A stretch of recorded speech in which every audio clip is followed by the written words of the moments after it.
So welcome everyone. We'd like to thank you for participating in this evening's SAE Southern California section webinar. We have an exciting topic for you tonight covering Hot Wheel and Matchbox design, specifically going from full-scale models to 1/64 diecast. My name is Delbert Boone. I am the Vice Chair for Meetings and Tours for this particular section. Just wanted to highlight a couple of house rules before we partake within the webinar. We have two scheduled upcoming events. One is for February 17th, Toyota Technology and Careers, which we'll be discussing exciting opportunities within Toyota Motor North America. And then we also have a follow-up event 2 weeks later for March 9th, which we'll be discussing a NASA aerospace topic. For those who are unable to participate in this evening's webinar, we do have a YouTube channel, which you're able to view at your leisure, and that's YouTube/SAE SoCal. We also have a full schedule of calendar events located at www.sae.socal.org. For those interested in participating within the SAE SoCal section, you can reach me at member@saesocal.com or meetings.tours@saesocal.com. Either one of those email addresses will get you in touch with one of our SAE colleagues for membership information. So without further ado, I'd like to introduce our Meetings and Tours colleague, Glenn Oyoung, who will walk us into this evening's program.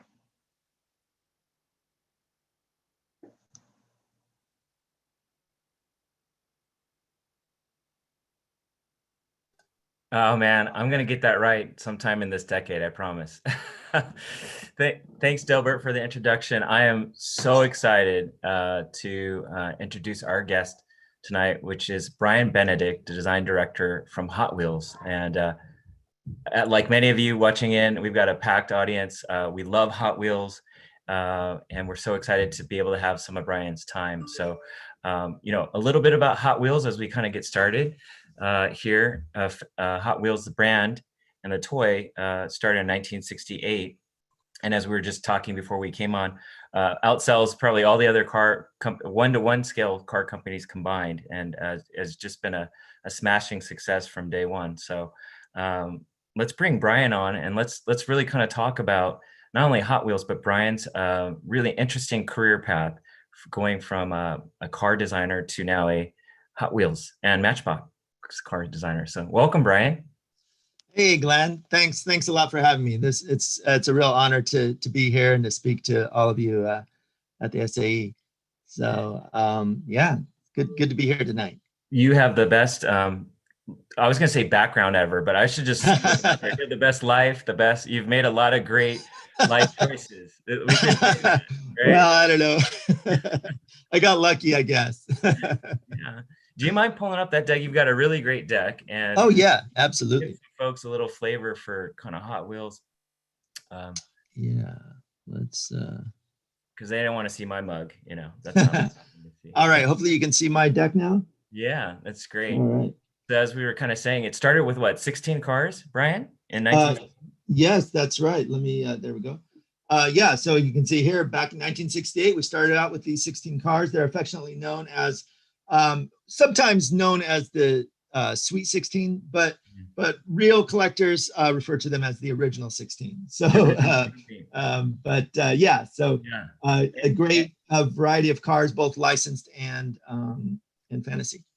And from what I understand, I mean, the concept was, the founder of Hot Wheels wanted it to create something that kind of reflected the customized cars that were really heavy in the California scene. Right? Yes, that's right. Yeah. So they basically reached out to all the hot customizers of the day and included vehicles from them, Bandit and Silhouette and all these cars that were known in the so the hot rod or street rod scene. Right.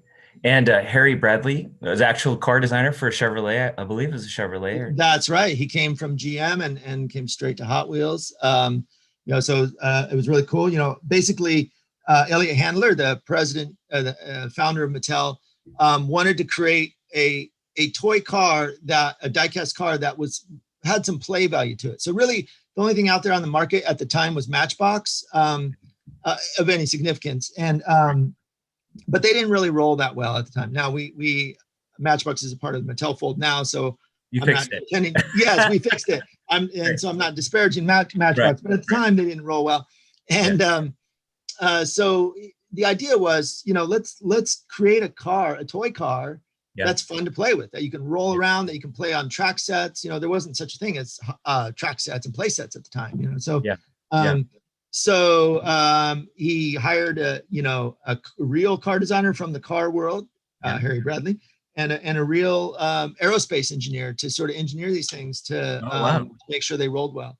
And that's where we came up with the 16 and the original 16. And the cool thing about that is how the name came about was when they first presented Elliot Handler with the first working prototype of the Hot Wheels. They rolled it across his desk, and it just glided effortlessly across the desk. And Elliot turned to them and he says, "Now those are some Hot Wheels." Oh, really? Yeah. So that's how the name of the brand came to be. I thank you, Brian. There's gonna be a lot of shouting tonight, folks. So I hope, and I'm so excited. Obviously, Brian, we're all excited. That is so cool. And from that beginning, it was a smashing success. Like, this is not a story of something that took decades to build. It was a smashing success from the jump. It is still the #1 brand in the world for vehicle toys. You can see the stats right there, and clearly multi-generational. Right, I'm a kid at heart, but we see a lot of folks. We're joking. You go to Walmart, you'll see the kids around the bin, and you got the collectors kind of ever so gently pushing them out of the way, right?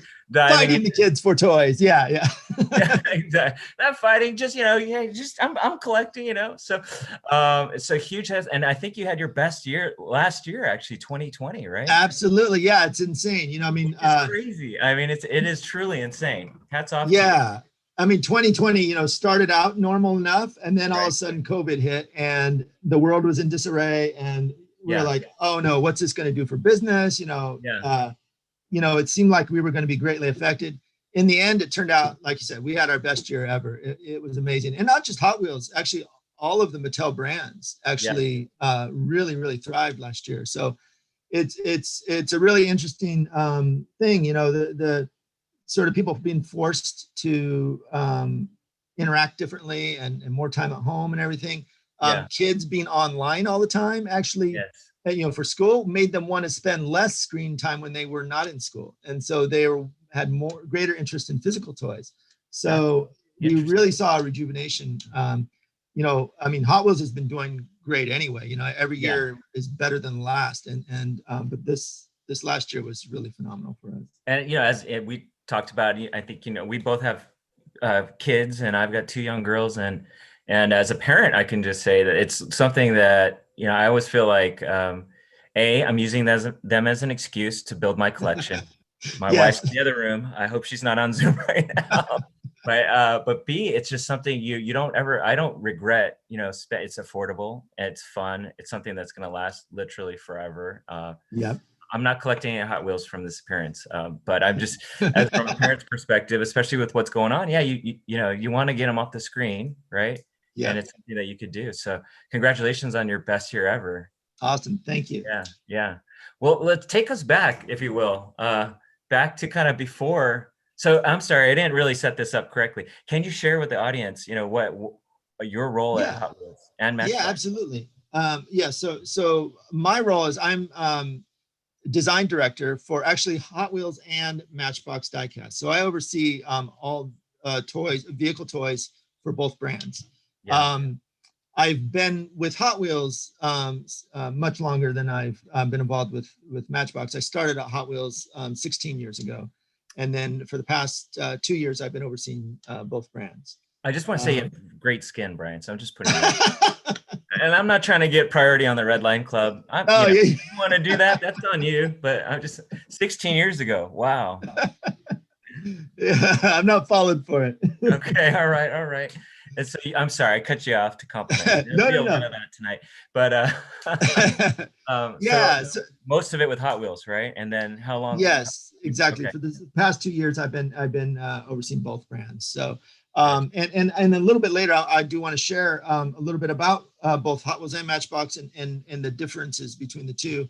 But we definitely, since Mattel acquired Matchbox in the mid '90s, we've always made an effort to differentiate the two brands as much as possible, and you'll see that when I show you the brand sizzles for each.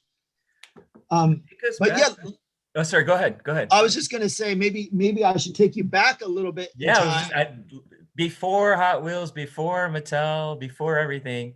You were a kid who liked to draw. Oh yeah. Oh, I forgot I had this slide. You touched on actually the multi-generational aspect, and so just before I get to my next slide. We appeal to everyone from young boys and girls all the way to car enthusiasts and die-cast collectors of all ages. And we've kind of segmented it into these 4 key groups, toy players, action sports fans, gamers, and car enthusiasts. And we've got all kinds of activations for every one of those groups of people. And I think we'll talk a little bit more about that later as we go along. This is this next slide I was trying to get to. So you may be asking yourself, what is this? This is the earliest known Brian Benedict original sketch that I can locate. That is so rad. And how old were you, for the audience? I was actually 3 years old when I drew this. So I was absolutely determined from as long as I can remember that I was going to design cars. And I actually have a very specific memory of when I was 5 years old, and I came to my mom and told her, I'm going to design cars for a living when I grow up. And she said, that's crazy. I don't know what you're talking about. That's not a job. You can't just make money and draw cars. And I'm thinking to myself, even at 5 years old, I'm remembering no, I mean, things don't just appear the way they are on their own. Like, somebody has to create it, right? That's what my thinking was. Absolutely. But my mom didn't think that was the case. She thought that was an insane career goal. So I kind of, just kept at it quietly in my room, kept drawing every day. And like I said, this is one of my earliest sketches, but hopefully I improved over the years. Before don't even think about moving this slide forward, because there's a couple things I want to say. One, you designed the Cybertruck when you were 3. Congratulations. That's right. Way ahead of my time. But there's I have kids, so it's like, this is really advanced for a 3-year-old, no joke. I mean, you got the exhaust going, you got the wheels. I like your choice of BBS rims there. And then I really love that we've got that little footer, Mattel Confidential, made trade secrets. Like that, to me, I'm going to print this and put it, I'm going to get your autograph, but then it's super, super rad. Yeah, well, Mattel owns me now, so everything I created, even in your whole lifetime. I better see this, at Walmart. I want it exactly like this, as 2D as possible. But it's truly amazing. Now it makes sense. Like, your life makes sense. But then it sounds like you were not getting like this crazy encouragement, like do it, right? It's like, I want to be an astronaut, or I want to be an actor. These are tough fields, right? To get in. Yeah. So I didn't have anyone in my life who understood what that career was, or how you would even go about doing that. But I, something in me just wanted to pursue it. I had 5 older brothers who were all really into cars. And so they kind of like inspired me to with my interest in cars, and they taught me a lot about cars and everything. But didn't really have anyone that could point me in the right direction for design. But I would say when I was 12 years old, I actually wrote a letter to General Motors and asked them, is this really a job? Like, this is what I want to do. Is this a job? And they wrote me back and said, yes, of course, this is a job, and this is what you need to do. They, at that time, kind of set me on my path to go to Art Center. That's where they recommended I go. And so I was determined from that point on, that's what I was going to do. And I that's amazing. And you did that without Twitter or Facebook or anything? Yeah, there's no such thing. You wrote a letter and they wrote you back. Amazing. Yeah. Yeah. It was crazy. I had no idea even what the address was. I just addressed it to General Motors, Detroit, Michigan. I didn't know. And it got to them. And so, and now I know it's Warren, but anyway, so, but yeah. And really cool thing is when I actually got into the car industry later on. Well, that's actually a spoiler alert, I guess. That's right. Yeah. But I worked at GM for a year, and I met the woman who responded to my letter when I was 12 years old in my course of working there. You're kidding me. Yeah, it was crazy. And I remembered her name instantly. The minute they introduced me to her, I'm like, I know you. And I explained who I was and what the letter and everything. And she actually remembered my letter. And she it was so emotional, like realizing that. Make me cry. I'm not going to cry on this. That's not fair. Yeah, you promised me you wouldn't cry, Glenn. This is a low blow, man. That'd be like a lifetime. What do you remember her name? What's her name? Yeah, Nancy Cunningham. We got a shout out to Nancy Cunningham. Thank you. Yeah, I believe it was Nancy D. Cunningham, if I remember correctly. Now you're just going for bonus points. Wow.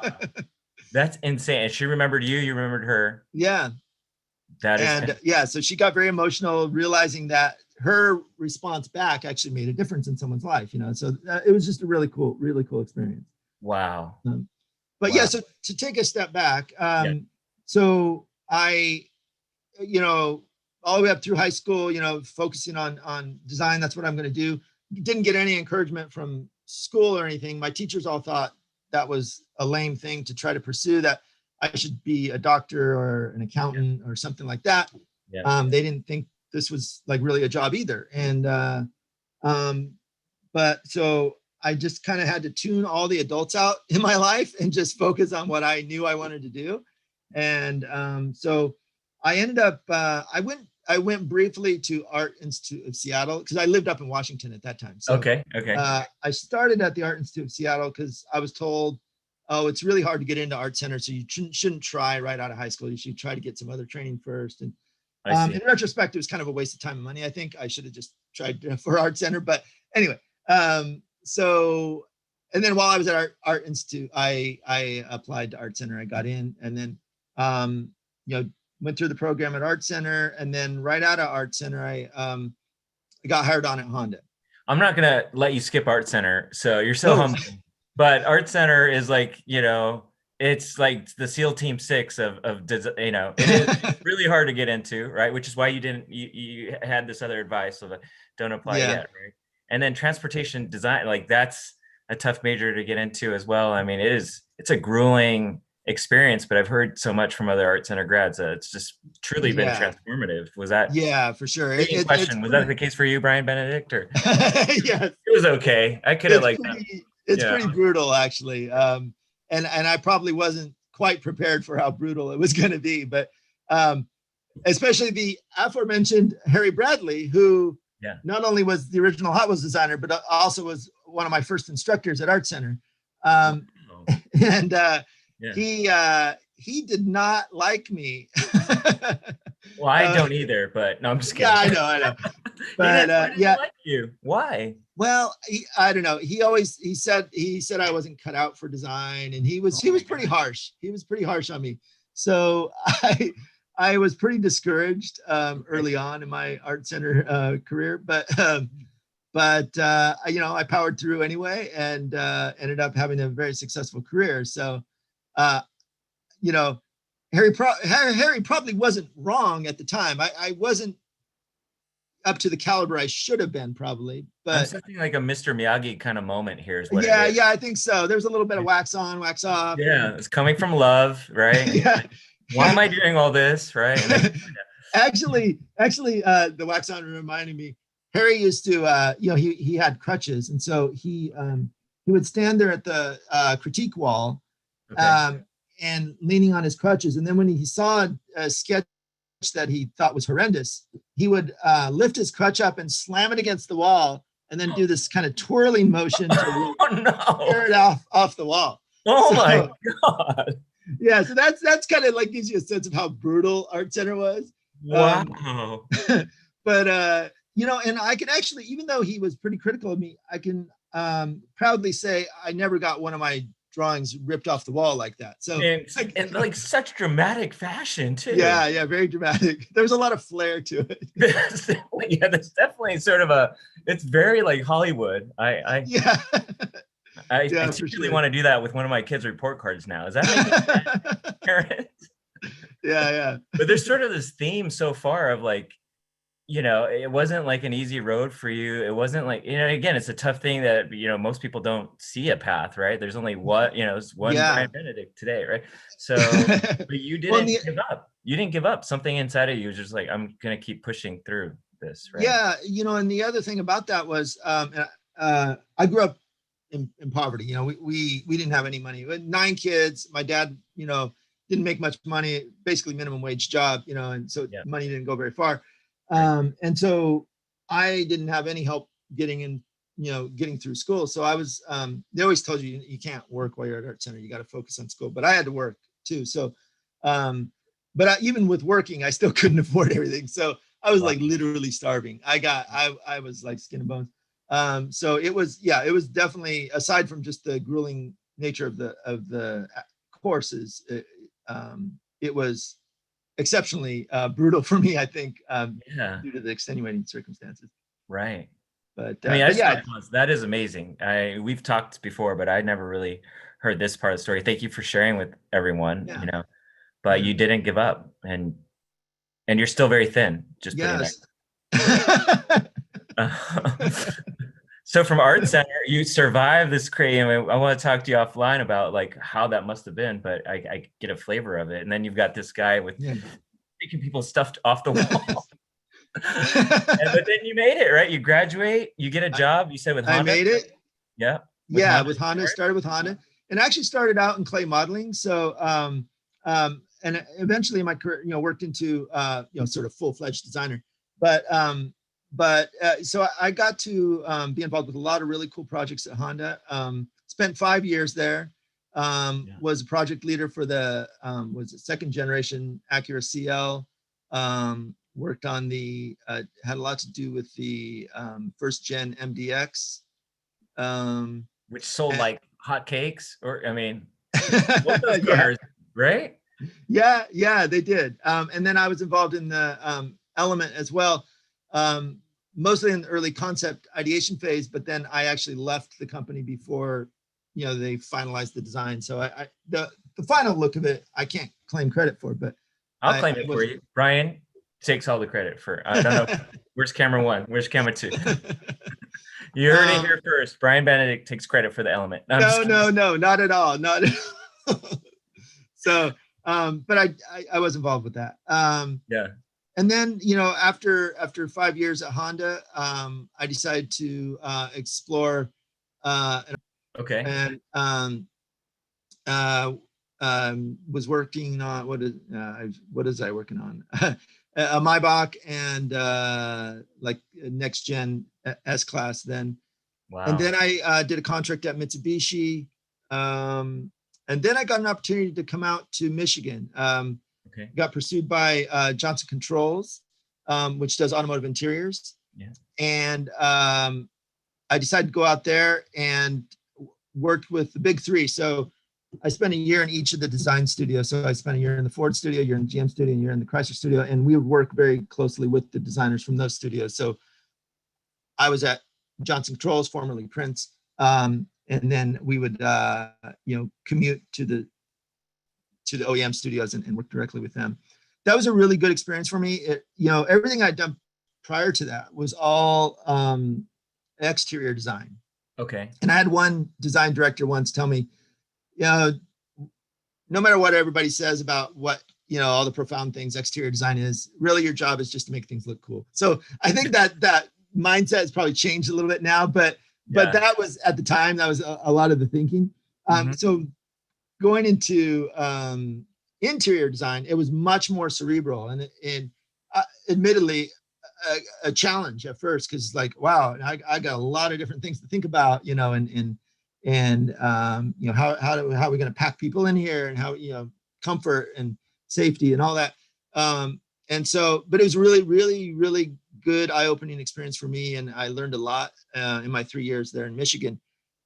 I had to I was just gonna say, with interior design, if you mess it up, you know, it might look cool, but if you get something wrong, people will be on your case. Like, oh yes, right? Exactly. Yeah. And especially now with all the user interface stuff, I mean, it's even so much more critical now. Yeah. But yeah, so after 3 years, I left because it was freezing cold in Michigan. I don't know if you know that, but it's I really had noticed cold that on my last visit. yeah. So Yes. yeah, so I came back to California and kind of set up my own studio and did like contract design work. Okay.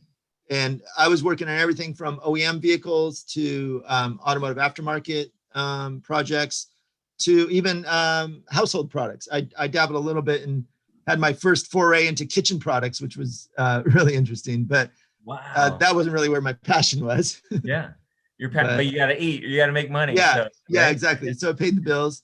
But then after a couple of years of that, actually, Mattel reached out to me out of the blue and asked if I wanted to come design there. And it was funny because working in the car studios, I'd always thought of like Hot Wheels would be the ultimate car design job, right? Yeah. And a lot of the guys in the studios would talk about like, oh, Hot Wheels is so cool. Like, you know, we do wild, crazy stuff, you know, but it never really occurred to me. No crash test dummies, right? Yeah, exactly. Right? But it never really occurred to me that like that it was a real job opportunity, I guess. It kind of like in my mind, it was something else. It was something different. Yeah. So it wasn't until they reached out to me, I thought, oh, wow, that is something I could really do. How did that happen, Brian? Like, how did you connect, or your work or something? Or yeah. So the weird thing is, it still doesn't make any sense. But someone had recommended, they started putting feelers out, and someone who I had a conversation with for like a few minutes 2 years prior to that recommended me. I never had any other interaction with him other than this one conversation, and somehow he thought of me and recommended me for the role, which didn't make any sense at all, but I'm very thankful for that recommendation. I'm reevaluating every 2-minute conversation I've ever had. Yeah. I'm feeling regret. Thanks, Brian. It's been a great conversation. Wow. Yeah, I don't know. Yeah. But yeah, so it's really cool. So I decided to take the leap. I was a little bit, I have to admit, like at first I was, you know, scared. Like, do I really want to do this? Like, I'd be leaving the car industry. In my mind, I'm thinking, well, okay, you know, like there's kind of a certain prestige to working in the car industry, and right. You know, I wondered if I was going to miss that. You know, but I gotta say, I haven't missed it for a second. I love working at Mattel so much, and like being a part of the Hot Wheels and now Matchbox brand. It's just such a fulfilling experience, and to see like not only like little kids, you know, the excitement on a little kid's face, but the joy you bring to adult collectors too. You know, it's just I feel like more rewarding than any other place I've been. We have a lot of students, you know, tuned in today, and just younger, you know, I don't want to be ageist, but people who are earlier in their careers. And I know I've struggled at various times in my career to say, you know, there's kind of, just touching on what you're saying, that there's sort of the voices, the industry voices saying, oh, you know, for me, it's like, don't leave consulting, don't go do this. You know, there's just kind of that trade kind of clickiness of there's one way to do things, and this is prestigious and this is not. And I was just curious for you, how much of that was a struggle? You know, art center grad, you'd work with basically every OE, you'd done exterior, interior. Did you have designer friends say, what are you doing? This is nuts. Like, or yeah, a little bit. But you know, I think it was more my own internal, like, like thinking about it. It wasn't so much like other people telling me it was, you know, nuts, but yeah, I worried that I might miss being a part of that world. The cool thing is I still get to be a part of that world because we work so closely with all the OEMs.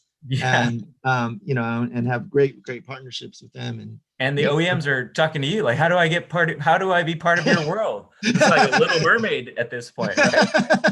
Yeah. Yeah. How do I hang out with Jay Leno? And how do I, and also that, yeah, you've got all these great events. We'll get into the events and things. Yeah. Like Yeah, for sure. it's not like you, I mean, you're kind of, and if anything, I feel like the OEs are closer than ever or want to be with Hot Wheels and with toys. Yeah.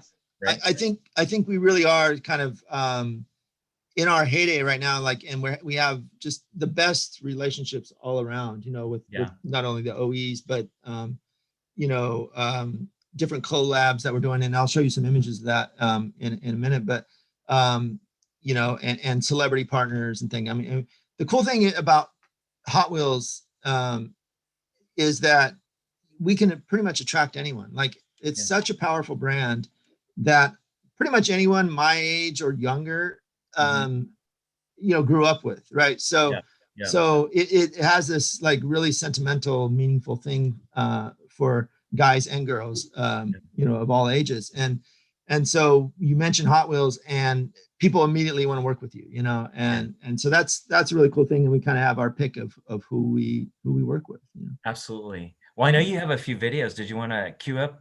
Do you have? Yeah. So before I get to the videos, let me kind of, I'll walk you through some of the stuff I've done at. Yeah, please. That would be awesome. Okay. Yeah. Great. So let me share my screen again. All right. Okay. You guys see my screen?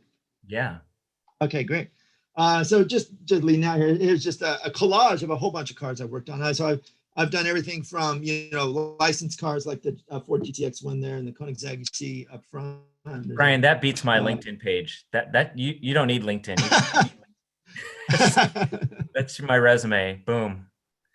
I see like a Minecraft car, right? Yeah, there's a Minecraft car. And so I know we were talking earlier about this is as good a place as any to bring this up. We were talking about like what was the most difficult car I ever designed. And I'd actually have to say it's the Minecraft car. And the funny thing is, it's such a simple box, right? It's like you would think it's the most simple thing ever. But because of working with the licensor and, you know, their expectations and trying to accurately replicate what's seen in the game. Okay. Well, in the game, there are no wheels, right? So the licensor was set on this idea that, well, you can't put wheels on it because there's no wheels in the game. And did you say, but we're Hot Wheels? Yes, actually, we did say that. Yes. Okay, respectfully. I pointed to the logo behind me, and so we're at an impasse, right? Yeah. So figuring out how to get the wheels on it and be as minimally intrusive as possible for them, so that they're happy. And then the other thing that made it a little more challenging was it's designed so that it fits any of the little mini Minecraft figures that Mattel produces. So Mattel has a master license as well as the Hot Wheels license. So we wanted it to work across the line with all the figures. Yeah. So that's why I created this sort of like creative sort of grasping method that with a soft rubber insert that had slots in it so that you could just stuff a figure in and it would hold it in place. Can you do that for like my kids, like something bigger that yeah. Just like scale it up. We'll blow this up. Yeah, we'll blow this up. I don't know. I'm not a designer like you. I just think it'd be a lot of parents would appreciate that. By the way, just so you know, Liliana, who's in the chat, says that Minecraft car is a winner. So you've got a Awesome. That's the kind of problem that you probably have to encounter for a lot of your license, probably all your licenses. You've got someone on the other side saying this is our IP and we want this and we want that, and you're kind of trying to translate that to something cool that ultimately is gonna sell. Yeah, right? So definitely, you know, we want to keep our licensors happy. We have great relationships with pretty much everyone in the automotive industry and the toy entertainment industry. And so a lot of great partners, you know, Disney, DC, you know, Universal, and you know, we work really hard to keep them happy and give them what they want. And sometimes, you know, sometimes there are things where you're at an impasse, or you have to, you know, you have to be able to state your position and explain why things need to be a certain way. You know, the other thing to consider is like our cars need to work on track. So That's so true. it can't just look cool. It needs to actually function and do cool stuff too. So that sometimes is a sticking point where maybe we have to adjust you know, the front spoiler a little bit, like to make it like go around the loop, or you know, things like that. And so there's a lot of different factors to consider. Shout out to Sheila Tan in licensing at Mattel, by the way. So yes, I know you guys go way back, and she's great. I've known her since I was this tall, so you know. But it's a team effort, right? With these licenses, you got design, you've got everyone. I mean, this is for sure. Yeah, and without people like Sheila, you know, these relationships wouldn't be what they are, and so it really is a team effort. And we were talking. This really kind of started with with like Star Wars. Was that kind of the first big license in recent? Oh well, okay. So actually, let me get to that page. It wasn't the first one, but. Oh no, go in your order, Brian. No worries. Okay. No, that's a good question though. Okay. I just saw Darth Vader up front, so I thought, hey, I have to ask the question. Yeah. Wait, are you seeing my? No. Yeah, let's go through these. Okay, cool. So these are just some of the basic cars I've designed over the years. I've done a whole lot more than this, but I just wanted to show a handful of them. The one in the upper left is, I call it El Superfasto. It was inspired by a Mexican wrestler. So the idea was that, you know, if a Mexican wrestler was a car, what would that? Right. The mask. Like? Yeah. And the mask actually pulls off. You can actually no way. Flip the back. If you grab the back end of it and you pull forward, it'll tear the mask off. It's like this idea that, you know, like if a luchador, you know, if their mask gets pulled off, it's kind of like the greatest dishonor for them, right? Yes, so, right. So it was a kind of a fun way to be able to play that out in with the toy. That is awesome. I like to do a lot of creature cars, and that's kind of like what inspired the character car line. And you asked the question about the Star Wars license. That kind of grew out of this this idea that we've been doing creature cars in Hot Wheels for decades, really, since the 80s, maybe the 70s. And I thought, well, why not apply that to licenses as well? Wow. And so that, and I'll walk you through some of those in a minute. Speaking again of basic cars, this is our Mars Perseverance rover. There was just a write-up in space.com about this, and that got circulated to, you know, dozens of different publications.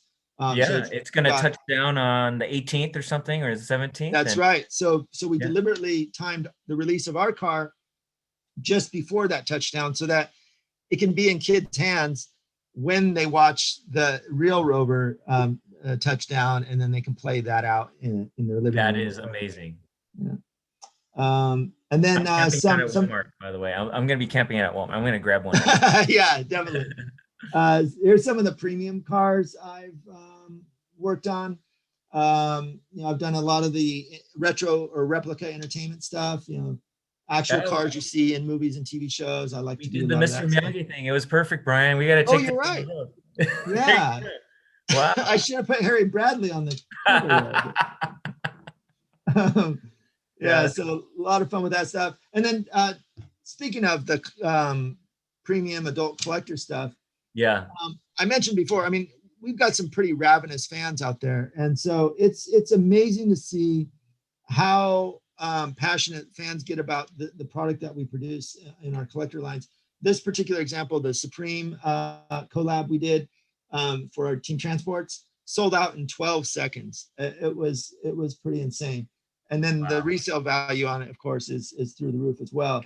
And speaking of which, some of the other examples of collabs and special premium product we've done, you know, this gasser up at the top, the one of them went for eBay for $2,900. I mean, it's just crazy to think that people are paying that much for one single Hot Wheels car.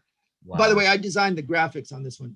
Brendan Vituski designed the car itself, but I did the graphics on it. Those are awesome. I love everything about that. I love the tire. Yeah, thanks. Yeah, it's a little candy cane tire. And then sorry, Brian, go ahead. Oh, go ahead. What were you going to say? How much time goes into something like that? Like, Well, so I'll actually walk you through the process in a minute. Yeah. But it's basically a year long from the time we first start a design to the time it hits the shelf. They say 18 months, but I don't think I've ever been given 18 months. It's usually closer to a year in my experience. But yeah, so I don't know if you recognize the Jack Boys edition BMW M3. That was a special collab we did with Travis Scott last year. And we made 3 of them that we provided to Travis, and then he auctioned off for charity or whatever. And I believe it went. Each car went for like I can't remember if it was $14,000 or $15,000 or something like that. So are you kidding me? Pretty crazy, wow. Yeah. And then currently on eBay now is the period correct Hot Wheels Mercedes-Benz 190E. Which is buy now price if you want to get it now, Glenn, is $1,500. So okay, just don't tell my wife, but give me 5 minutes. Wow. All right. And then you talked about the licensing thing. Star Wars. So we started our relationship with Star Wars in 2014. That kind of grew out of what we were doing with character cars.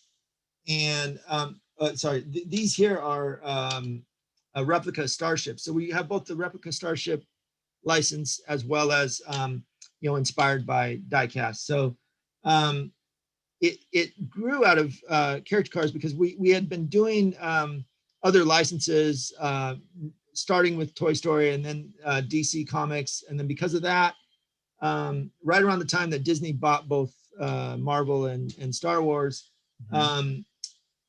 they reached out to us to show them what we could do with their licenses. So it was a really, really cool opportunity because we had never really had the opportunity to work with Star Wars before that. But creating this whole new line of product of character cars kind of opened the door to an opportunity that wouldn't have otherwise been available.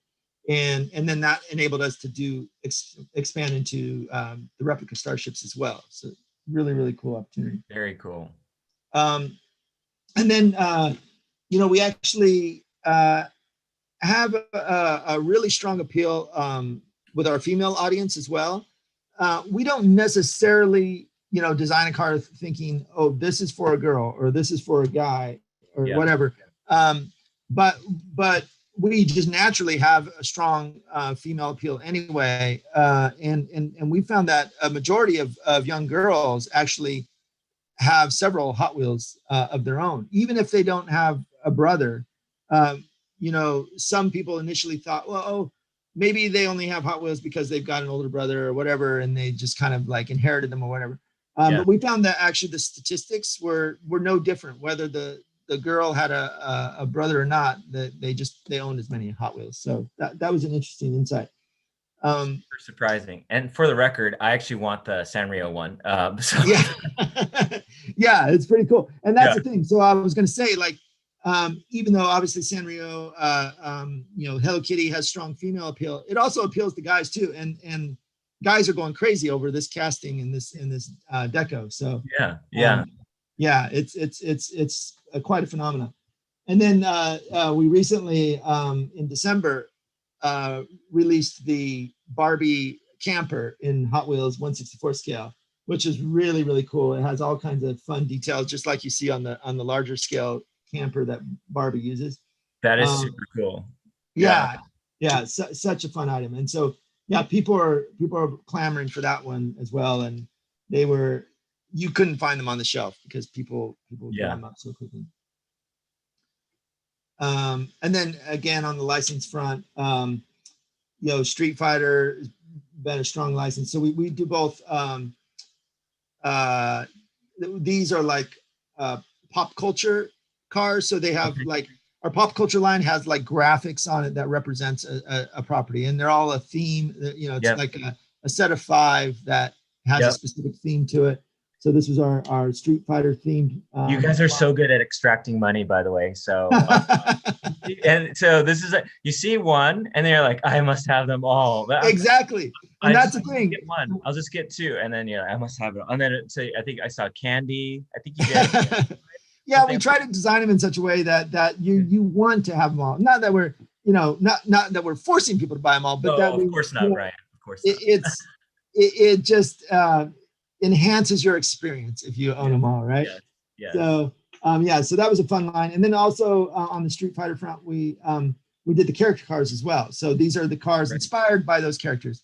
And so character cars, just to take a step back, is really, it's not a car the character would drive. It's, if you imagine that character, if that character was a car, what would that car be?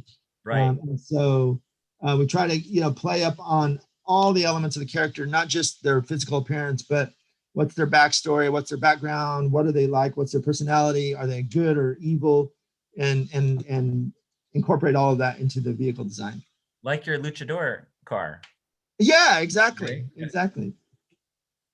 And then Toy Story, this is where it all started. So 2009, we first launched the Woody and Buzz and the gang, and the rest is history. That took off so well for us. It was a huge success. Mattel had the master license for Toy Story, and this was one of the stronger performing items in the line. So that caused us to branch out into other licenses like DC and Marvel and Star Wars, like I said before. And then, so you may recognize the Darth car. Yes. We actually, so brought things back full circle. I actually got to work on a real car. So I designed the Darth car and oversaw the build of it with Action Vehicle Engineering. And it is a showstopper. Every time I see it, and I must have hundreds of pictures of this car. Like, I actually have the toy, but you stare at it, you're just in disbelief. It's amazing. Oh, thank you. Thank you. It was a fun one to work on. And although I felt a lot of pressure because Darth is so beloved, I felt like, oh man, if I screw this up, I'm going to be a laughing stock and, whatever. So there was a lot of pressure on me to get it right. Hopefully I did Darth justice. I think you did. I think you did. Certainly fun to work on. And this is it actually at Jay Leno's garage, which he featured the car on his show. Yeah. And then, so actually I think I'm to the videos now. So you mentioned, I've got a little sizzle to show you guys for both the Hot Wheels and the Matchbox brands, just to kind of show you how we differentiate the two brands and what the sort of the tone and manner and the vibe is of those brands. Cool. Again, I can't not say we are the #1 selling toy in the world. So that's with that. a fun little fact to be able to throw out there. Yeah. All right, so let's go ahead and go into the video. Cool.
All right.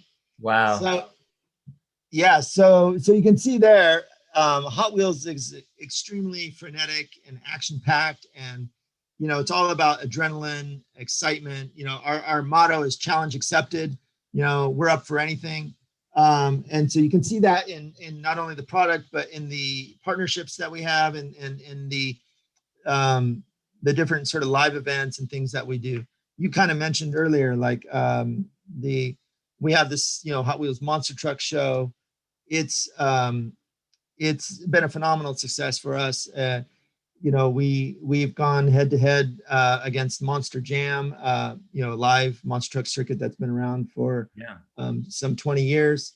And we're kicking their butt from a products perspective. We're the number one monster truck toy line in the world, and our shows have been packed, and they're a lot of fun. They're really, really exciting. So we're doing all kinds of stuff. You might have seen in the video, there's an actual amusement park, an entirely Hot Wheels themed amusement park in South America. And our fans over there are just ravenous. It's incredible to see the passion of our fans in Brazil and Mexico, especially, are really, really passionate fans. And I did not know you had a park. Wow. Yeah, it's pretty incredible. I haven't even actually had an opportunity to go there. I'm going, man. Yeah, let's go. I wasn't trying to invite myself. I'm just saying, when we can travel again, I'm so there. Yeah, for sure. Yeah, and then the Hot Wheels Legends tour as well, which many of you might be familiar with. But you saw some clips. The video is very fast and frenetic, so you might miss some things. But the Legends tour, we started in 2018 to celebrate our 50th anniversary, right? And it was really only intended to be 1 year, one and done, just to really commemorate the 50th. But there was such a huge fan response, and so many people clamoring for us to bring it back another year, that we listened to our fans, and we did our second year in 2019. Again, a huge success, and we decided to make it a continuous thing year after year. So we had our 2020 tour, but unfortunately, as you may be aware, there's this thing called COVID that happened, and it put a damper on things. But what we sort of adjusted very quickly and turned it into a live stream rather than a physical event. Oh, hey, Brian, sorry to cut you off, but we can't see you right now. So people are frantically asking me to. Oh, we want to see. Sorry. Although I do want to get a Hot Wheels tattoo now. So now I know exactly what I want to do. Oh, what happened to my video? There we go. Sorry about that. There we go. No, all good. Yeah, no, sorry, you were saying, so live events, I mean, from the video, you could see like live events. I love the Legends tour. That was just supposed to be that first year, right? And yeah, exactly. So, and I think it continues to go on, right? As you were saying. Yeah. So we've now had three full years of the tour. So we have 3 winners. So the idea behind the Legends tour, just for those who don't know, is we invite anyone who has a cool custom car that they've built to come out, bring their car out, and sort of compete to be the next Hot Wheels legend. We have a garage of legends, as all of our cars that we've built in full size. Some of them started as 1/64 scale cars, and then we replicated those in full size. Some of them started as full size, and we replicate them in 1/64. But they're all Hot Wheels, full size builds. We then open that opportunity up to average folks to have the honor of having their car as a part of the Garage of Legends and more immortalized as 1/64 scale car. So we've had 3 winners so far. The first year was 2 Jet Z, really cool sort of jet inspired car. Second year was a Nash Metropolitan that was all rat rotted out with the wheels sticking way out. It's super cool. And then the Trans Am that won last year. Also amazing. Yeah, such a sick build. That was at Jay Leno's garage, right? Yes, it was. And so, what I started to say was that, COVID kind of threw a wrench into things, and we had to sort of reevaluate what we were going to do. So we couldn't have a live event. So we decided to turn our live events into live streams. And so we did several live streams throughout the year, and then culminated in all of those cars that won coming to Jay Leno's garage. And it was a very small group of people that were all tested heavily before, arriving, and, masks and all kinds of precautions and distancing and stuff. But then we announced, we judged and announced the final winner there at Jay Leno's garage. And that was so cool to be able to partner with Jay on that and have him open up his garage to us. And your guest judges were amazing, and they were into it. I think Snoop Dogg was Yes. there. It was Snoop there. Dogg. Yeah. I was really impressed with Snoop Dogg. Like He knows cars. He knows cars, and he was so passionate and really took it seriously. Like he took the judging way more seriously than any of us. Really? Like, yeah, he was writing notes the whole time. He was like writing detailed notes on each car. I didn't write any notes. I pretended to write notes, but You tricked me. No, I wrote a few notes, but anyway, it was really cool. He was really into it. And the winner was actually pretty much unanimous. It was kind of a surprise that everyone went for the same car. Absolutely. It is so cool. And I think it sums up to me, like, so Hot Wheels will always be about the car. I got to, with the background, I'll show you, like, there you go. Car. But it's the car, it's really evolved into live events, video games, augmented reality, and Legends Tour. I don't think you guys can stop. I think people are so fired up to see these things, and the builders just pour their heart into it. I think absolutely. Named Louis, the two jets. Yeah, Luis Rodriguez. Yeah. He, there's tears. I mean, this is a labor of love, right? Oh yeah, yeah, these for sure. So how is that for you as a designer? I mean, these are like, you're kind of cut from the same cloth as far as people just who love design. Yeah, for sure. Yeah, I mean, I'm so inspired by what these guys create, and it's just amazing to see the passion that goes into each of these builds, and that's what we're looking for. We're looking for something that's like a personal project, not just someone who spent 250 grand to do an awesome build, right. But someone who's kind of like physically, sweated over this and created something from their own mind. And so it's really exciting to see all the cars that have been entered. And the hardest part is, like, we can't pick them all, you want to, give everyone, a chance to have their car done, but it's one every year, and it's a tough competition. I'm just thinking back for as you can tell, I love Hot Wheels. I'm a huge fan of what Hot Wheels is all about. And I remember getting invited to the Whittier stop. I think that first year that you guys did. And, the email said, come on out, check it out. It's going to be at a Walmart. And I brought my kids. I showed up. I was late, it's LA. So I show up, an hour after. We could not find parking. It was so much bigger than I imagined it was going to be. Yeah. And every stop is kind of like that, and it is very multi-generational, to your point. Yeah, for sure. And that's a really cool thing. You see families there, you see little tiny kids, teenagers, people of all ages, and everybody's just having a great time. And we were really, I think we were really surprised by, we knew it would be, a success, but the response from the fans and from the public was far greater than we, I think, ever imagined. Yeah. Well, I know I've got some more questions for you, and I want to open it up to some questions, but I know we also want to learn about Matchbox too. Yeah. So let me share my screen again. And if you have a sound button on the share sound part, you might want to hit that. Oh, did you not hear it last time? No, but I was beatboxing the whole time. So I was. Yeah. Oh, I'm sorry. I did not realize the sound was not working. Okay. That's my bad. Let's see here.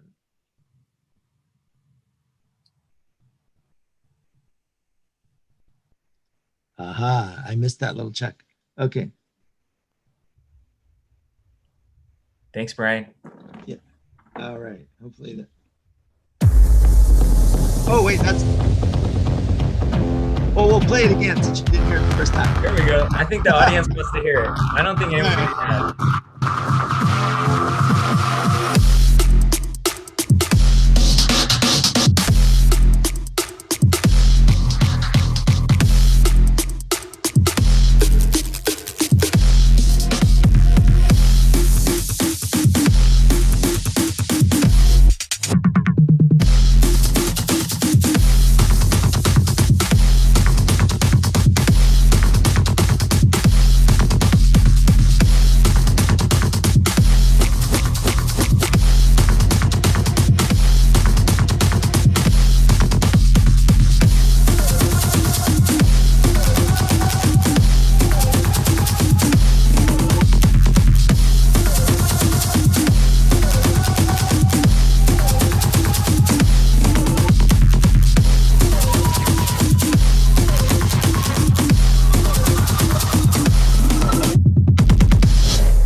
All right. That was probably more interesting than the sound of silence. No, it was visually interesting. All right. And now you can compare the Matchbox sizzle. You'll see sort of the difference between the two brands and the tone. Okay. All right. Welcome to the driver's seat, kid. Now, you can go anywhere you want. Like here, or here, or whoa! Okay, yeah, you got this. These cars are just like the cars you see every day. And they're all yours. So, who do you want to be? Someone who races headlong into danger. Someone who doesn't blink. Even when life gets a little messy. For you, no job is too big. No trip is too wild. No animal is too dangerous. But a dinosaur? Go! Can you hear it? The open road is calling. You've got a matchbox in your hand, and it feels like freedom. So when you see the next adventure, take the wheel.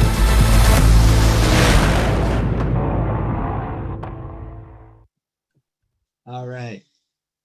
So, Wow. so you can see the different vibe of each brand. Matchbox is really all about like realism and adventure and putting the kid in the driver's seat, right?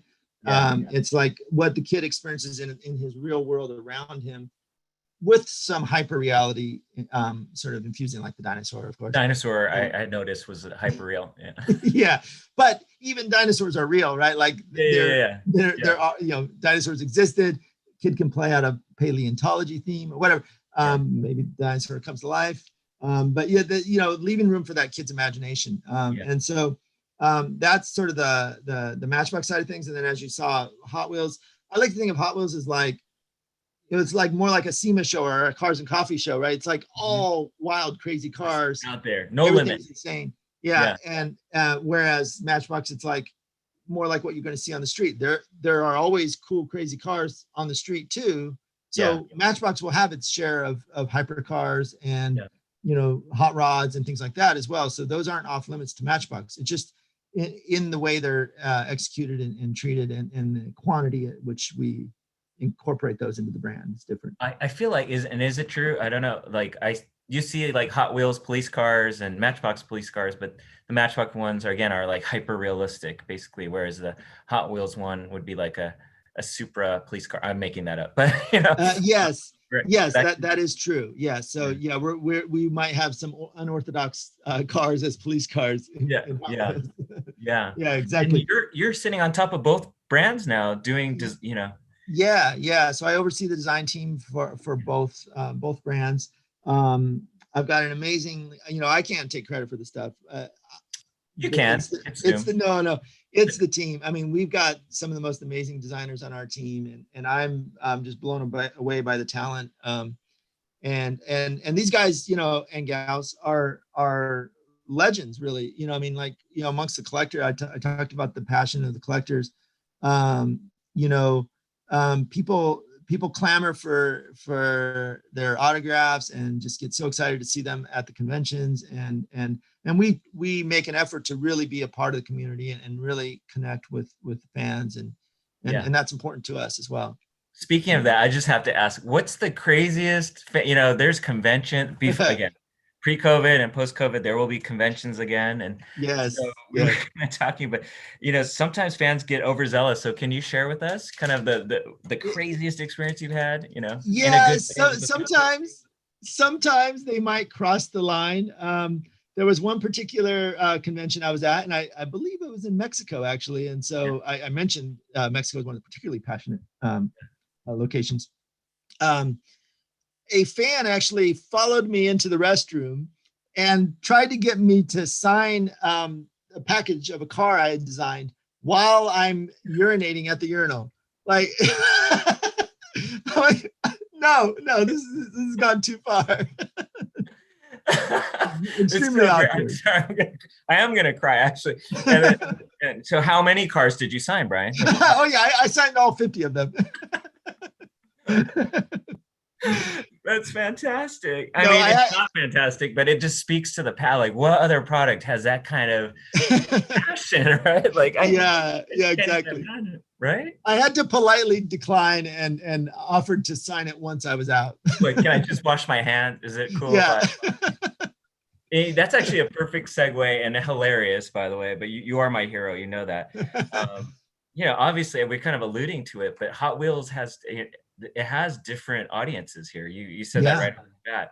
So I'm curious. I mean, it feels like there's a strong collector side, adults, collectors, and super premium. $15,000 car and all kind. I'm just happy to be in the Red Line Club and get a chance. But even that's kind of a subset of society. And then you've got you've got kids, obviously. So how do you balance the two? Just comment on that if you could, because you've got So the way we look at it, I mean, really, we want everything we do to feel authentic, right? So even if we're designing a fantasy car for kids, that's where kids is the primary target. We still want to do it in such a way that for a certain adult collector, they're still going to dig that too, right? And want to have that. And so, we're always looking at things as, wanting to appeal to both sides at the same time without sacrificing. So we're going to make, you've probably seen some of the crazy food cars we've done. We've got a hot dog car. We've got a taco car now. It was just launched recently. There's a hamburger car. A hamburger car. Yeah. So even in doing that, you want to make that like a really, really cool hot dog car, right? So that an adult's going to look at that like, wow, that's cool. I want that. Yeah. Yes. And so that's what we do. And like with the character cars, the thing that makes those work versus, there's competitors out there that do character themed stuff as well, but it's not automotive. It's just like too literal or too kiddie, right? Yeah. And we don't want to do anything that's too kiddie like that. So we infuse real vehicular elements into things, and even like my Yoda car, he's got the giant ears. The car has ears, right? But I don't want to just stick ears on a car. So if you look carefully, the ears are actually, you see the headers coming off and extending back and expanding out into ears. So we're incorporating vehicular elements even when we're doing something ridiculous and crazy, right? So no, that's true. It's not just, there are other brands and they're cool. They have their purpose. I have to say that, Brian, just to be PC. They're not. I'm just kidding. But having kids, I buy toys all the time. And when you look at other things, so there is, as a car person, like there's a functionality to it that you're building in. That's what you're kind of talking about here with the ears. They're not just ears, exactly. Right. So amazing. And I also think there's a sort of this sense of whimsical humor. I'm thinking about the toilet car. I don't know the name. Sorry. Right? Yes. Gotta go. There's a car that's actually a bubble, like you could blow bubbles off of it, right? Yes. And that's been really big for us lately. We're doing a lot of these cars with some sort of secondary function. That's not it's not just a car that rolls around, right? And a lot of them in particular like have where adults are clamoring for them, like the Carbonator is actually a bottle opener, right? So it's shaped like a Coke bottle or whatever, and you can actually open your bottle of Coke with it, right? So and a lot of adults, just Coke. It's just Coke. Just Coke. Just Coca-Cola. But I will say a lot of customizers, and we have a huge customizer collector community as well. A lot of customizers are putting beer labels on those and other things. So it's kind of fun to see what people are doing with these cars. But definitely a huge adult following for some of that stuff that was really intended for kids, right? But the adult collectors love them too. I'm going to ask you some of the, if you're okay, if you have some time for questions from the group. And actually, would it be possible real quick? Because I actually realized I didn't get to the design process, which I think. Oh yes! Oh my people gosh! will Let's like. do that, 'cause that's So let's a do lot of that these real quick, questions. and then I'll take the questions. No, I have a few more minutes. take your So time. let me That's jump. Let me jump back into my deck here. That's perfect, Brian, because a lot of the questions are about how do these get made. So Okay, yeah. great. All right.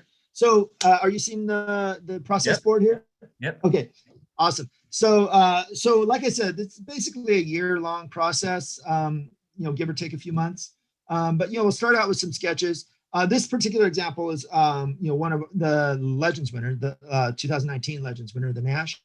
You know, our designer will try to start figuring out, okay, now how are we going to make that into a Hot Wheels basic car? So Right. you can see some of the scribblings of like how he's figuring out how things are going to go together. You know, how are we going to like do this in such a way that it can be a 4-part car? There's all kinds of considerations we have to think about when doing a Hot Wheels, especially a basic car. You know, we want it to be a 4-part car to stay within that dollar price point, right? I see. Which, you know, interesting side note, Hot Wheels were basically $1 in 1968, and they're still essentially $1 now. So it's pretty incredible. I think it's the only thing that we can say in 50 years has really never changed its price. I'm going to tell my wife that tonight. Yeah, it's a Thank good argument for that. why you should buy them. Yeah. So from the sketch phase, we'll then go into sculpting. Now, if it's a licensed vehicle where we are doing some major modifications on it, we'll have to get approval from the licensor, the car manufacturer, or the entertainment licensor, or whatever, at that sketch phase to make sure that they buy off on the customization of their car, or in the case of a character car, that they buy off on the interpretation of their character, right? That makes sense. From there, you know, we do what's called a digital solid model. So the sculptor here in our headquarters will create a solid model in 3D, and we typically use Freeform. It's the program we use to create our 3D model. Freeform. From there, once the designer will go 2 or 3 rounds with the sculptor to get it just right, and then from there, once we like what we see, we'll go into digital tooling models. So we turn everything over to our development engineers in Asia, and we provide them with all the specs, like you see this exploded view, all the little notes and stuff. We provide all that to the engineer over there, and work very closely with them. So we'll go 2 or 3 rounds back and forth with the engineer to get to a final digital tooling model. And that's where the car is now all parted out. Everything's all designed for manufacturing. We've factored in all the safety requirements and everything like that, and make sure it's going to be durable enough and all that. Once we approve that, we'll release it to cut steel, as we say, and that means basically we'll create the tool and start to pump a few out. Now, before we go into full production, we'll do some first shots. We do just a handful of first shots to study it, to make sure that everything's come together right, that all the pieces are fitting together well, that that we do some tests to make sure performance on track, to make sure it meets all the safety requirements, durability requirements, make sure it doesn't break when you drop it from a height, all that kind of stuff. So if it meets all those tests, then we will go into a pre-production sample. And that's, we sometimes call that FEP, or final engineering pilot. And that is now the first time we're seeing it in its full glory and the colors it's going to be and everything. And then once those colors are approved, all the deco is, you know, the graphics are laid out exactly as we specified. Then we can go into our final product in package, or PP sample, we call it. And the PP pre-production. sample, That's not you in trying to get it hit up in an autograph. That PP is. yeah, I have exactly. to clarify because of your Yeah, story. I should have clarified that. It's a weird situation where I have to clarify that. Yeah. Pre-production. So that's the first time you see it in package the way it's going to appear on shelf. Right. So yeah. And then every step of the way, there's notes, as you can see along the bottom. Those are the kind of the notes we'll take along the way as we go along. I see. All right. And then I want to show you one last thing, which I think will be interesting. It's a look inside the Mattel factories. and it's a quick video that just kind of shows some of the processes. I will say we've deleted a few of our more proprietary practices, just so we don't give away any trade secrets, but this gives you a good idea of how a Hot Wheels put together. Super cool. Thanks, Brian. All right.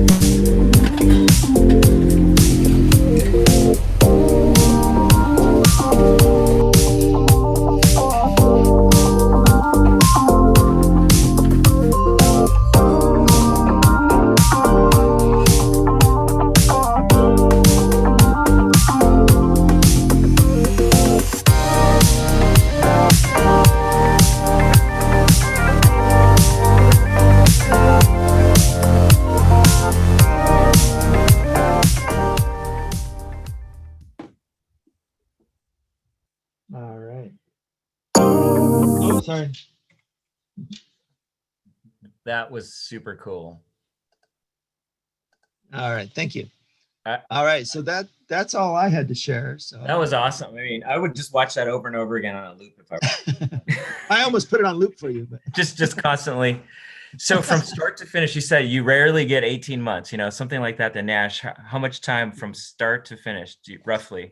So that, let's see, it's basically 11 to 12 months. I think closer to 11 months, because it was, literally, the designer started on that the minute we knew the winner, who the winner was. You didn't even, no time for dinner. Let's just start tonight. Yeah, no, like, and that was because of his own passion. It wasn't like I was like, you know, like, you're gonna do this now. You know, he was so passionate about doing it. I remember he, you know, he wasn't able to be at the show when we announced the winner, and neither was I, actually. I was in Asia. But he was texting back and forth with the team. And the minute he found out who the winner was, he started sketching it out and working on it. So that's November, and it was available in November the last year. But there's actually a month of time from you know, shipping to arriving on shelf. So it's really 11 months from start to, you know, final product. Wow. You know, and thank you for showing the factory tour, Brian. It's very generous of you. And also the process, when you were going through the process, you know, I think it occurred to me and many other people, like, yes, this is fun, but ... You're still engineering a car, designing and engineering a car, and you do actually have safety. You have to comply with choking standards and paint standards, and quality standards. Yeah, for sure. There's a lot of work, right? Yeah, absolutely. So that was one thing, you know, I will say it was a bit of culture shock for me coming to Mattel after having been in the car industry for 10 years. And there was, you know, a certain set of things I had to think about and you know, we concerned ourselves with in the car industry, and, you know, hip position and crash standards and, you know, pedestrian crash, you know, cushion and all that. And, you know, and packaging the engine in there. Don't forget the cup holders. Cup holders. Where's the cup holders? Yes, exactly. So suddenly I don't have to worry about any of that stuff anymore, which is a relief. Yeah. But now there's this whole new set of standards I got to think about, you know, and you know, making sure a kid's not going to choke on it. So there were a couple times where I, you know, wanted to design something that was a bit smaller than the average Hot Wheels car. Yeah. And now I find out, oh shoot, it's going to be a choke hazard. Now what I got? So I got to like make it a little bit wider or make it a little bit taller, you know, adjust it so that it doesn't fit. We actually have a choke gauge, you know, it's a little tube you stick the thing in. Yeah. And if it doesn't stick out beyond the tube, then it's a problem. So, so we, you know, we always have to think about that. We, you know, step on hazard is a big deal, right? You know, you don't think about that. Yes. No, my dad didn't think so. Any I also don't think Lego is following that standard at all, by the way. Yeah. there may have been a few that got through the cracks, but This is in the 80s. The 80s. Okay, I'm not trying. Yeah, to yeah. Right. I can't vouch for what standards we were held to back then, but no, we do take all that stuff very seriously. You know, it can't have any sharp points sticking up. You know, so a lot of times I've had to compromise where, you know, I want some sharp fins on the car, but now I've got to make it in a soft material. So so the fins themselves might be a PP or PVC material, you know, attached to the die-cast body. But yeah, so there's all kinds of, and then on top of that, we got the track testing. We have like a battery of like 9 tests, I think it is, for different track stunt performance, right? So, and we rate our cars like track level 1, 2, 3, 4, you know, so that we can determine like which ones are the better track performing cars, which ones, you know, a certain percentage of them will allow to be more just show cars. Like the, you know, the collector product still has to roll well, but it doesn't necessarily need to like work on track. And then, so we do tests for all the different. I think my daughters would buy that scale from you because they're trying to figure out, oh, this one won't go through the loop, this one will, and I enjoy playing that with them. We got a few questions if you have a little bit of time. You've been so generous. Yeah, sure. Okay. So some folks want to know, do you have a favorite? So it's like asking you to pick your favorite kid. Yeah. Oh man, that's a tough one. You know, I mean, I don't have a real favorite, but I'd have to say kind of my default favorite is the Darth car, just because that's the car that kind of I'm most known for, and it's gotten so much attention. And, you know, I had the opportunity to be on Jay Leno's Garage with it and do all kinds of cool things with that car and travel around the world with it. Actually, I've been able to go to different locations where we've displayed it around the world. And that's been really exciting. So just being a part of something that was such iconic, and powerful. It was really exciting. So I'd have to say that by default then is my favorite. That's a good choice. You have 5 kids, right? Or how many kids? I do. I have 5 kids. Yes. This is for me. You can tell, but have you ever stepped out and said, "I am your father"? Have you done that yet? No. A few times. You've got the keys. I figure that would be my go-to. Great minds. What audience wants to know, like, do you have one that was just like super hard to execute to kind of scale down, you know? Yeah. So, I mean, I mentioned the Minecraft minecart was probably the most challenging project I had to work on. But in terms of, I'm trying to think like an OEM car that may have been particularly challenging. Well, I don't know if challenging is the right word, but when I did the Ford GTX-1, that was actually my very first Hot Wheels casting I ever did. Wow. And so by nature of being my very first, I guess it was the most challenging. Yeah. And I really I didn't want to do it just a straight up GTX-1 without giving it a Hot Wheels flair. So, so getting that right balance of how much do you distort something and alter it and still make it read as the thing that it's supposed to be. So if you look at that car carefully, the rear wheel is much larger than the front. So, but it's done in such a way that it kind of blends together and it feels right for the car. So getting that balance right, I think was one of the most challenging experiences. Wow, I'm gonna have to scope that one out. How many designers are on the team right now? You got it? You've got it? Okay, cool. I want to see it. Yeah. So let's see. Let's go. Yeah. So, and this is the original color it came in. I don't know if you can see that. Wow. Yeah. Yellow. Yeah. So you can see how the rear tires a bit larger. But just gives it that extra, swagger, aggressive, vibe that we want with Hot Wheels. And there it is with some nice more premium wheels. So cool. That is so cool. Yeah.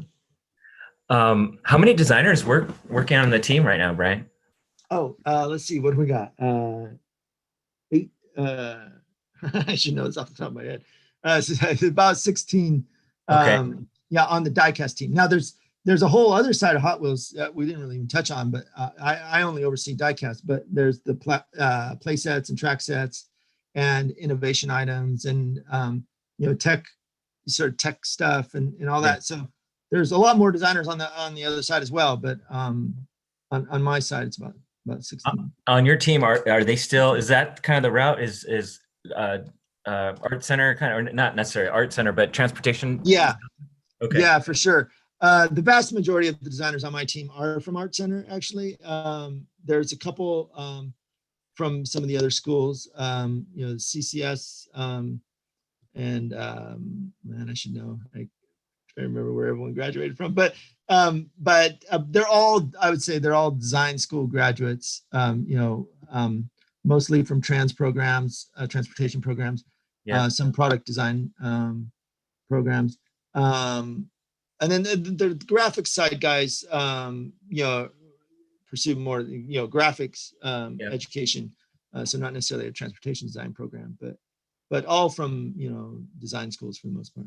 I'm envisioning you just taking a design off a wall. I just want to, I will actually pay you to do that.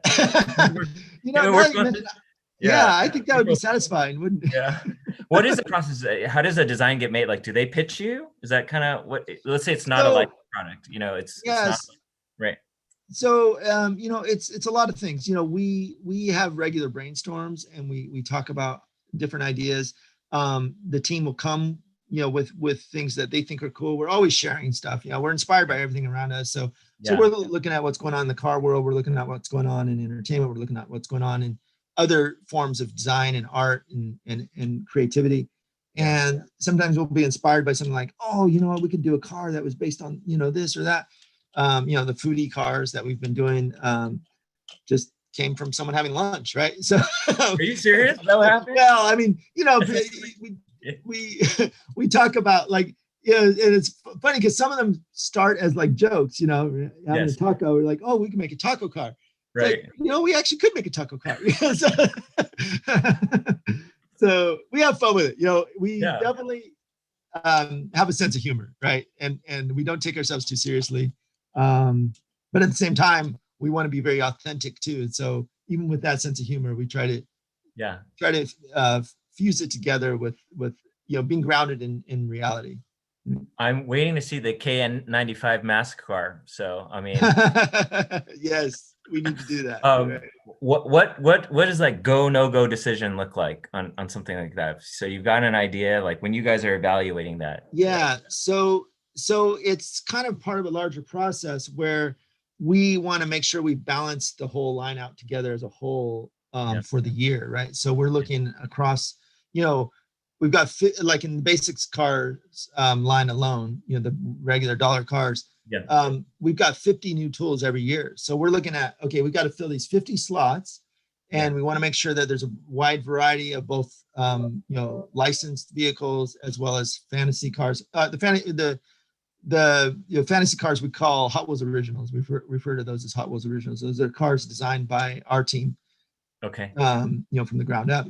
And then, we want to have a nice mix of those. And then we want to bucket things into themes that make sense. So we don't want just to have a random theme car that doesn't match the theme of anything else, right? So we want to group them together. And the reason for that is we want to really make it into like sort of bite-sized pieces for like a kid to collect, right? Like a kid can say, oh, I want to get all the foodie cars, right? And that's something that's attainable for him or her to do. Yeah. Right. So that's where it's the really nice thing about having those segments, right? Yeah. And for adult collectors too, it's sometimes it's overwhelming for a collector, like, oh man, there's 400 cars in a given year just in basics alone, right? Yeah. There's 50 new tools and the rest, are redecos, right? Recolors. And to think, oh, I can't possibly collect all 400. But here, I want to collect these segments because I like this theme or whatever. I want to get all the C10 trucks, right? And then exactly. That kind of thing. Yeah. Wow. So we were kind of talking about like real riders, the wheels, even little details. Hardcore collectors like, oh, these are the the better. Can you explain that a little bit for people who may not be familiar Yeah, with it? yeah. So let's see if I have an example. Okay, so yeah, this one has real riders. And oh, here's 3 different examples on the same car. I'll just hold up the same car again. Okay. So this GTX one has basic car wheels on it. It's Okay. the regular dollar car wheels. Yeah. They're ABS. They roll. They're really smooth. They roll really well. So you want to have regular basic car wheels if you want to have a track performing car. Okay. But we also had, for a while, we kind of phased these out, but these were the wheels that originally originated from Acceleracers. And that was an entertainment property we had several years back. But Okay. they were kind of a specialized wheel, which also were very high performance. And then these are the real riders. So the real riders are a little more realistic. They are a 2-piece, so it's the wheel and the rubber tire. Okay. So they're not going to roll so well, but so they're not going to work on track or anything like that. But they have a more authentic vibe to them and that nice premium feel. So that kind of shows you the different kinds of. I got to get the cheat sheet so I can beat everyone at the track. I'm just picturing the speedometer. So, do you know the fastest Hot Wheel? Like it's got to be a wedge shape. It's got to be something. Yeah, well, and it depends on the track. If it's straight downhill, you're going to want something with a little more weight. But if you're needing to go through a loop or do other things, then you might not want as much weight. So it depends on what the challenge is, and it's going to be a different car. But I do know several years back, I had several collectors tell me that they were all using my Mad Splash tool. Ooh, I'm writing that down. I'm writing it for competitions because it apparently worked really well on the downhill. Nice. But that's like a boat car with the water as the chassis. Okay. Yeah. Ingenious.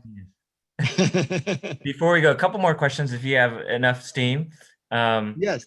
We saw Bigfoot. I mean, there's so many properties we could talk all night, and we won't do that to you. But I know that this Bigfoot is a really big deal. I mean, you touched on it. Yeah. And I went to the event. I know a lot of people just love that event here in Ontario.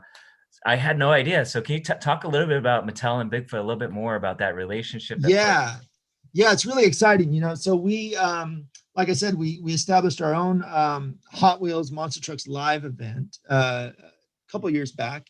And we were able to team up with Bigfoot, which is Bob Chandler, and Bigfoot is the original monster truck. He's the one that started it all. So it's really cool to have the most authentic, the most well-known monster truck in the world as a part of our live event. And so we've been this last year, obviously things changed, but prior to COVID, we were doing live events around the country, not only around the country but around the world. We had just started international events, and those were a huge success. In fact, just before the lockdown, I flew to Scotland, Glasgow, to see the monster truck event there, our Hot Wheels show there, and it was crazy to see all these fans that they didn't even really know what monster trucks were over there. But they were so excited. It was such an amazing thing, something so different for them, right? Because monster trucks hadn't really taken a foothold in Europe or other countries around the world. Our standard like F-150 is a monster truck to them, right? yeah, exactly. So, but it was cool to see them embrace it and really get excited about it. Wow. I literally flew back and then we shut down. It was I barely made it out of Europe alive. But anyway, that's when everything was kind of. My mom was out there. I was like, "We got to get you back. You don't know. Yeah, you're gonna be stuck there." Right. It was weird because literally, the plane back from England was completely empty. I had my pick of seat. I could sit anywhere I wanted. It was weird. That's how you roll. You're the design director. Right? Don't try to pretend like that's not normal for you. But anyway, so the cool thing was, with COVID, hitting, we had to adjust and adapt, and we started this sort of Hot Wheels monster truck drive-through experience. Yes, and it's been such a hit for us, and it's exciting to see the enthusiasm of the kids, getting out and seeing these monster trucks and learning a little bit about them. It's a very informative kind of event, and you just kind of drive through and you see all the different trucks and as well as the cars from our Garage of Legends. Yes. So we've got those out there, and we're going to different stops around the country. I believe it's in Atlanta now, or it was recently anyway, but it's jumping around. So yeah, it's really, really cool thing. That was an awesome event. I was able to get invited by Mattel, and so I went. I was freebie, but I loved it so much that I actually bought some tickets for friends. I was like, "You have to go to this thing." Oh, cool! Right? Awesome. And my wife, I kind of dragged her, but she's a good sport. The kids loved it, and I looked out, and all these families going back to multi-generational. Just everyone in the car is happy, and it's hard for me to think of another product that's like that makes everyone, maybe a double in and out. Yeah, I think so. So it's really bringing joy. You've been so generous with your time. I do want to ask you two things. So the first question a lot of people are asking, where do they look out for any opportunities at Mattel?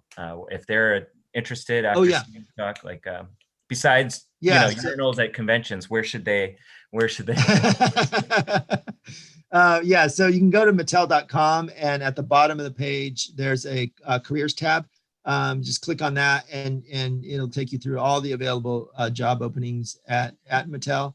There's always there seems to always be something opening, not necessarily in Hot Wheels, but there's other brands, tons of other amazing brands at Mattel as well. And so sometimes people will start in one brand to get their foot in the door and then work their way over to another brand. But we've got everything, right? Action figures, dolls, Barbie, American Girl, games and puzzles, tons of different product lines beyond just the our vehicle toys. So if someone out there is listening today, and there are quite a few who say, I want to be like Bryan when I grow up, this is the job for me, right? And maybe they have people in their life saying, I don't think the odds are against you. What would you say to them? What's your advice to someone like that who has this aspiration? Yeah, I mean, I would encourage everyone to follow their dreams, right? And to pursue, to explore and to look into what's out there, right? And just because someone's telling you something's impossible or that doesn't mean it is, right? So I would definitely always encourage anyone to pursue where their heart is. I can't think of a better way to end than that, and before I cry, but joking aside, it's super inspirational. I learned, I know we know each other, but I learned so much about your actual experience, more than our typical Cars and Coffee experience. So thank you for sharing, and thank you for not giving up. And I guess we should thank Mrs. Cunningham too. So yes, exactly. This presentation has been dedicated to Nancy D. Cunningham. There you go. It's like full circle, the circle of life here, folks. It's truly amazing. And again, on behalf of everyone at SAE, we just want to thank you for being super generous with your time. I keep saying that because I know how busy you are and how many responsibilities you have. So thank you, Bryan. Well, thanks a lot. It's been a pleasure talking with you. And I hope I didn't bore anyone out there. And I hope everybody was, inspired by what I had to show.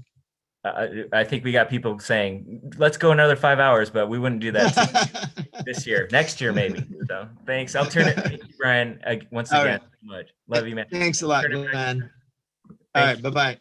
Bye. We'll turn it back to Delbert. All right.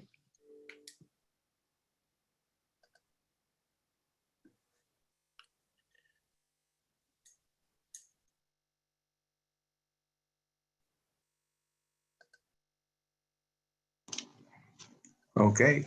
Again, thanks to Benedict, the Director of Design for Hot Wheels and Matchbox, for such a great webinar and program content for this evening. Hopefully everyone participated, enjoyed the subject matter. Just wanted to highlight a few upcoming events as we come to a close. Again, we have two scheduled for the next 3 weeks, one February 17th, that's regarding Toyota technology and careers. And then following up 2 weeks later, March 9th, with the NASA aerospace event. For those interested in joining our SAE Southern California section, We have our social media web links listed for LinkedIn, Facebook. We'd appreciate it if you went to our YouTube channel and subscribed. That's www.youtube.com/SAE SoCal. And then for those interested in becoming a member, we provided the membership email address, membership@saesocal.org, as well as my personal email for SAE meetings.tours@saesocal.org. Again, my name is Delbert Poon, Vice Chair for M&T, and thanks for everyone for participating, and have a good evening. Thank you.